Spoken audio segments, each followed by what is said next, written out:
Production cost कितना आता है आपको बनाने में? ताकि अगर किसी को हम बताना चाहें कि यार इतना कॉस्ट आता है, आप तो इतने सालों से रन कर रहे हो, तो एक हम आइडिया दे पाएँ। Over a period of time तो अब हमारे पास काफ़ी सारे बैकग्राउंड हो गए, काफ़ी सारे एनिमेटिक्स रेडी हैं, राइट? और कैरेक्टर्स की डिफरेंट पोजेज रेडी हैं। तो अब तो समय लगता है, कम कॉस्ट भी आता है। यूनिट मैट्रिक्स जाना है ताकि अगर किसी को हम बताना चाहें कि यार इतना कॉस्ट आता है, आप तो इतने सालों से रन कर रहे हो, तो एक हम आइडिया दे पाएँ। 5,000 rupees per minute to 50,000 rupees per minute. इतना इतना गैप It होता है? varies, yeah, obviously, depending on whether you're doing in 2D or 3D. तो ज़्यादातर लोग तो 2D में ही बनाते होंगे। Primarily अभी तो 2D में ही बना रहे हैं। 3D, considering COPPA guidelines, there are less monetization, so most of the companies moved to 2D, and 2D with 3D style. That's a new format, right? People are experimenting, and that comes slightly expensive. ऐसा क्यों लगा कि channel बनाना चाहिए, वो भी kids content के according? 2019 में जब मैंने किड्स कंटेंट की शुरुआत करी, उस टाइम मैंने एक क्लियर गैप देखा मार्केट में। वो गैप ये था कि जो मेजॉरिटी ऑफ द कंपनीज जो उस टाइम किड्स कंटेंट क्रिएट कर रहे थे या फिर किड्स कंटेंट बिजनेस में थे, वो या तो बाहर से कंटेंट को लेके आ रहे हैं और उनको डब कर रहे हैं हिंदी लैंग्वेज में और पब्लिश कर रहे हैं, या टीवी पे उनको दिखा रहे हैं, या ओटीटी चैनल पे दिखा रहे हैं। जो ये वेस्टर्न कंटेंट थे, they are not according to the values which we have in our country. तो मुझे लगता था एक क्लियर गैप है यहाँ पे।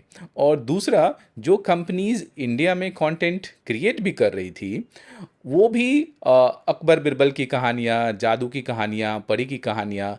मुझे लगा कि जो अगर अपने बच्चों को, हमारे देश में जो बच्चे हैं उनको अगर हम सही तरीके से कम्युनिकेट नहीं करेंगे हमारी संस्कृति के बारे में, हमारी सभ्यता के बारे में, तो ये उनको पता ही नहीं चलेगा हमारे वैल्यूज क्या हैं। और ये दो क्लियर गैप जो था ना, मुझे दिख रहा था। तीसरा गैप मुझे वो दिख रहा था कि जो majority of the character at that point of time and even today are super heroes. They are not real heroes. They are jumping from one roof to another roof. Do we want our kids to jump from one roof to another? No, absolutely no. तो फिर हमें ऐसे क्योंकि बच्चे जो है 3 साल से 8-9 साल की उम्र के जो बच्चे हैं, वो जो चीज़ें देखते हैं वो करने की कोशिश करते हैं। क्यों ना एक ऐसा कंटेंट क्रिएट किया जाए, क्यों ना एक ऐसा कैरेक्टर क्रिएट किया जाए जिसको जो रियल हो और जो रिलेटेबल हो, सो दैट जो बच्चे जब उनको देखें, वो चीज़ अगर करने की वो कोशिश करेंगे तो वो उनके लिए अच्छा होगा, उनके पेरेंट्स के लिए भी अच्छा होगा।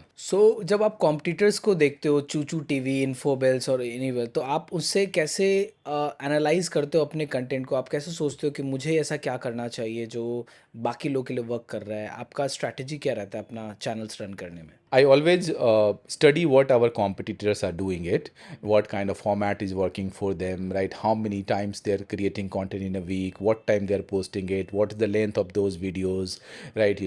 And are they introducing new character, right? If yes, what is the persona of the new character, right? How the storytelling is happening, right? How they are navigating the COPA guidelines, is there any way or not, right? So this I always try to learn from them. So we are also thinking of launching our own fast channels. Fast channels क्या होता है? Your content is playing on the loop. For example, your television, Samsung if you have, or TCL, any, all these. Now since they all have the content connected devices, the internet is coming. The moment you will log into that, you will able to get the channel, right? A certain brand's channel. When you click it on it, it will play one after the other video. You program it for a certain number of hours in advance, and that content plays in loop.